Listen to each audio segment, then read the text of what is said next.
எலுமிச்சம்பழம் அளவுக்கு புளி எடுத்திருக்கேன். இது வந்துட்டு கொஞ்சமாக உப்பு சேர்த்து தண்ணி விட்டு கொஞ்சம் நேரம் ஊற வச்சுக்கலாம். ஊற வச்சு 2 கப் அளவுக்கு புளி தண்ணி எடுத்து வச்சுக்கலாம். புளி தண்ணி வந்துட்டு பார்த்திங்கன்னா ரொம்ப திக்காக இருக்கக்கூடாது, கொஞ்சம் மீடியம் திக்காக இருந்தால் போதும். ரொம்ப அப்படியே திக்காக எடுத்துடாதீங்க. இப்போ ஒரு கடையில் நான் 3 டீஸ்பூன் அளவுக்கு நல்லெண்ணெய் விட்டுருக்கேன். அதில் 1/2 டீஸ்பூன் கடுகு சேர்த்துக்கிறேன். கடுகு வெடிச்சதும் 1/2 டீஸ்பூன் சீரகம், 1/4 டீஸ்பூன் வெந்தயம், 2 காஞ்ச மிளகா, 1 கொத்தளவுக்கு கருவேப்பிலை சேர்த்துக்கிறேன். இதெல்லாம் பொரிஞ்சதுக்கு அப்புறமா கொஞ்சமாக பெருங்காயத்தூள் ஒரு 1/4 டீஸ்பூன் கிட்ட சேர்த்துக்கலாம். அது கூடவே 1/4 கப் அளவுக்கு சுண்டைக்காய் வத்தல் சேர்த்துக்கிறேன். சேர்த்துட்டு ஒரு 1 நிமிஷம் வதக்கிக்கலாம். நல்லா சுண்டைக்காய் வத்தல் ரொம்ப நேரம் வேக வைக்க வேணாம், ஜஸ்ட் ஒரு 1 நிமிஷம் வதக்கினா போதும். அந்த எண்ணெயில் நல்லா பொரிஞ்சிடும்.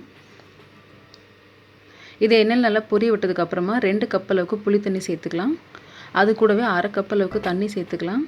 சேர்த்துட்டு இதை வந்து நல்லா கொதிக்க வச்சுக்கலாம் திக்காகிற வரைக்கும். இப்போ இது கூடவே 2 டேபிள் ஸ்பூன் அளவுக்கு குழம்பு மிளகாத்தூள் சேர்த்துக்கிறேன். சேர்த்து எல்லாத்தையும் கலந்து இந்த குழம்பு வந்து இப்போ பார்த்திங்கன்னா தண்ணியாக இருக்கும் பாருங்கள். இதை நல்லா கொதிக்க வைக்கும் ஒரு 10 நிமிஷத்துக்கு ஹை ஃப்ளேமில். நல்லா திக்காகிடும். இப்போ பாருங்கள் 10 நிமிஷத்துக்கு அப்புறம் நல்ல குழம்பு வந்து திக்காகிடுச்சு. இப்போ வந்து அடுப்பை குறைச்சி ஒரு 2 நிமிஷத்துக்கு லோ ஃப்ளேமில் வச்சுக்கலாம்.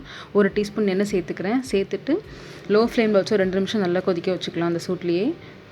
இது வந்துட்டு உங்களுக்கு உப்பு தேவைன்னா செக் பண்ணி பார்த்துட்டு தேவைன்னா மட்டும் சேருங்க. ஏன்னா வந்துட்டு சுண்டைக்காய் வத்தல்லேயே நிறைய உப்பு இருக்கும், அதுவே குழம்புல இறங்கியிருக்கும். ஸோ பார்த்துட்டு சேருங்க.